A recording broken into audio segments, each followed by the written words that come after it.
What's going on, Toy Fan? Project Piper Customs here, and up next on the Avengers Endgame Wave reviews, we have the strongest man in the world. Hercules, Hercules, Hercules, Hercules, Hercules, Hercules. The clip stopped, didn't it? Yeah, there's no way of recovering from that. Anyway, let's go.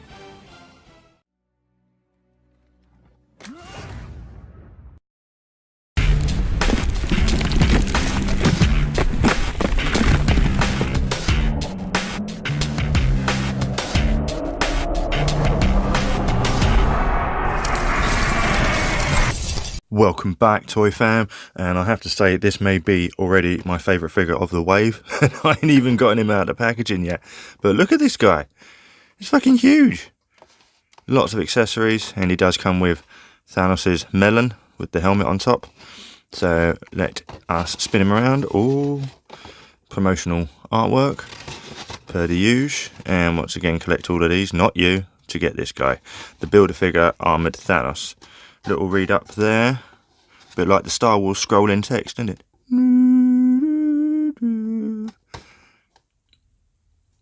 Anyway, moving on, let's flip around this side, some more artwork. Right, before he busts himself out of this packaging, let's get on and do it for him. And here he is, fresh out of his plastic prison. Let's bring this in real quick. This is the Thanos head. Okay, we're putting him to one side as we build him later on. Let's get this beast up close.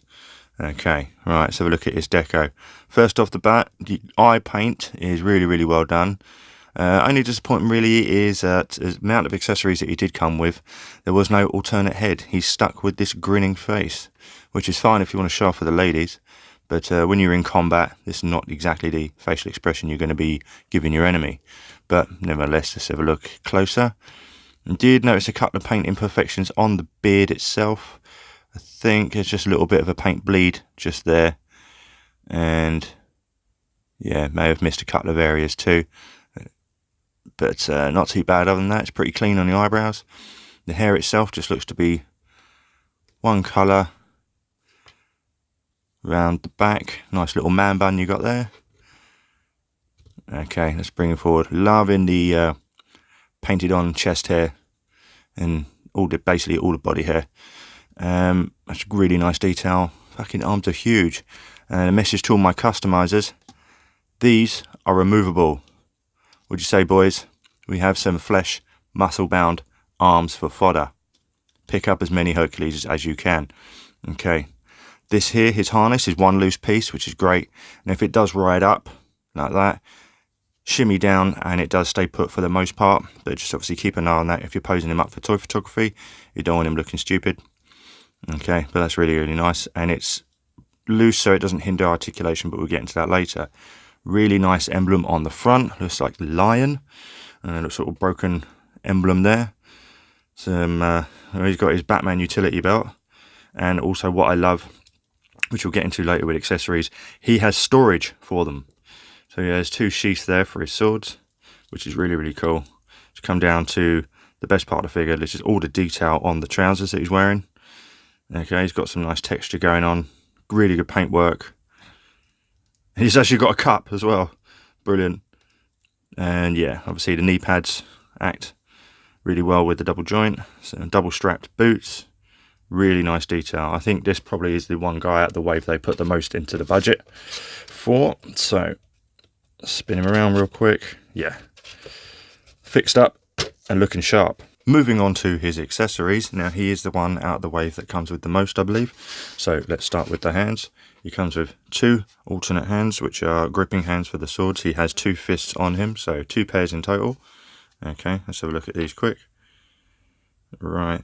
Now the only disappointing thing with these, as they are gripping hands for the swords, is that the hinges should not have been an up and down hinge, or like that. They should have been the hinges that go up and down like this. Okay, so you could get some good, pointing action going with your sword, and a bit more posability would have been better with the hinges being the up and down ones like that. Okay, similar to what you get with the with some of the figures that have guns and they have the hinge on top here. Get into focus, you. Yeah, that would have been better, but alas, it is what it is, and we got what we got. So there are those two. We'll have a look at those on him in a minute. Just want to check out the swords. We'll start with this big bastard. Okay, nice gold paintwork going on with the handle and the wrist guard. Really good detail there.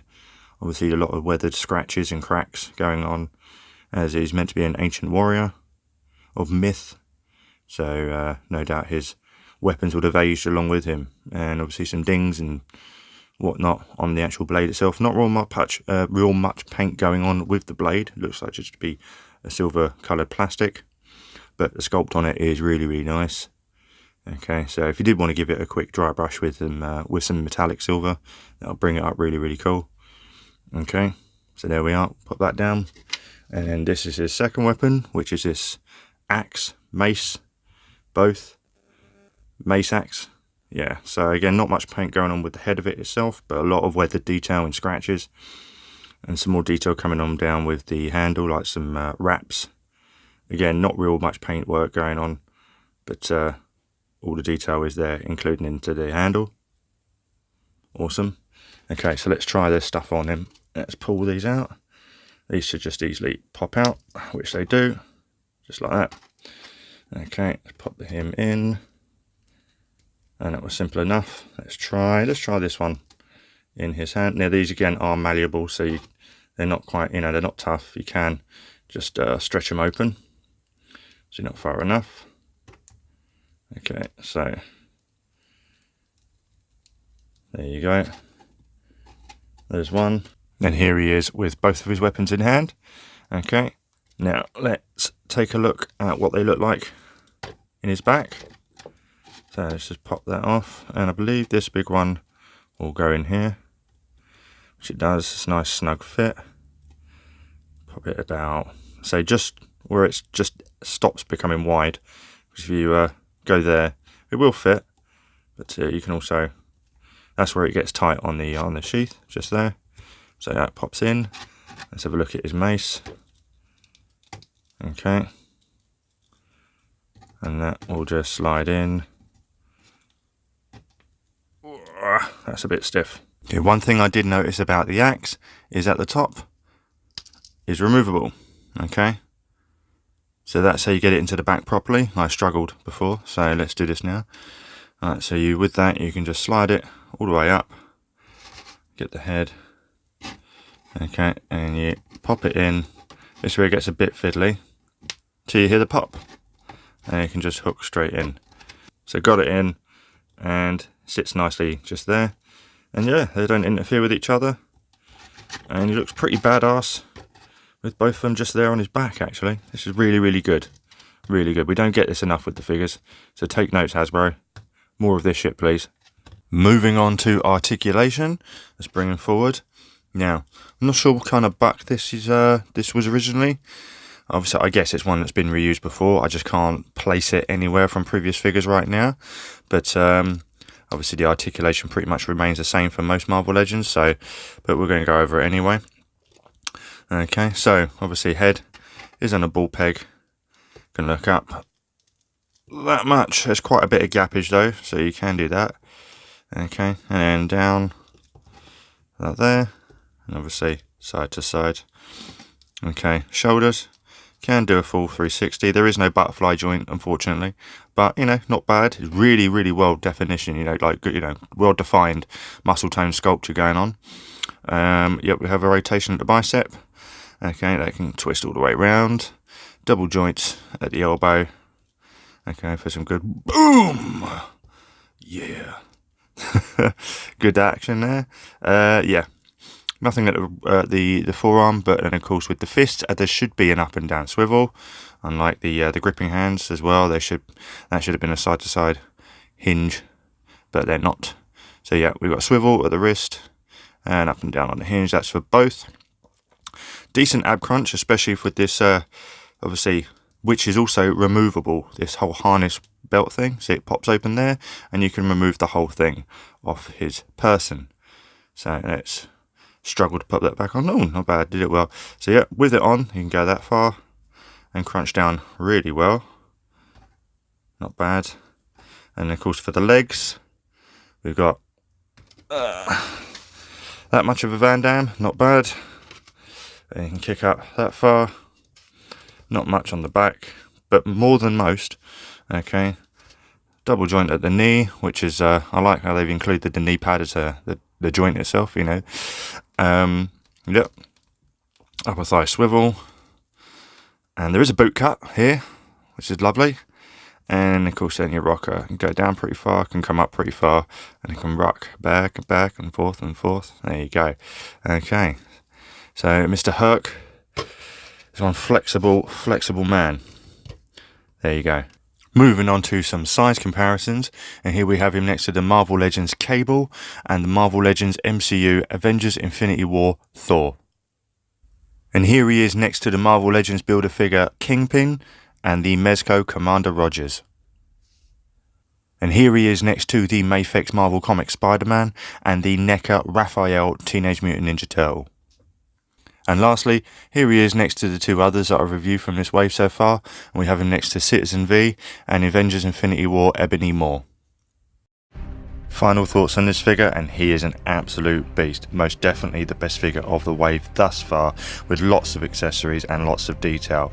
Only major gripes really are that he doesn't have an alternative head, and that the alternative gripping hands do not have side hinges for extra posability with the weapons.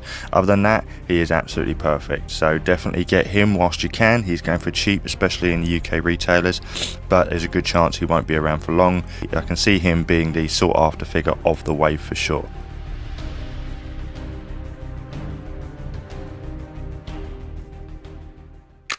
Alright ladies and gentlemen, that will be it for today. Thanks so much for watching. If you could hit the hat trick of like, subscribe and notification bell to stay up to date with all the latest goodies you got coming, that would be wicked. I am on social media at Instagram and Facebook at Project Piper Customs, and please, if you can, do check out Toy Comics Inc. over on Facebook for some awesome toy photography and weekly contests. And if you're in the market for a new diorama, we have a giveaway going on right over on the Plastic Action UK YouTube channel and Instagram page. Please be sure to check those out. Links will be in the description, and definitely head on over to the official website at www.plasticactionuk.co.uk for the full terms and conditions of the competition. Please give those a read before entering. There's only 5 days left of the contest. Entries close on the 26th of April. And that will do it for me, guys. Thanks so much again, and until next time.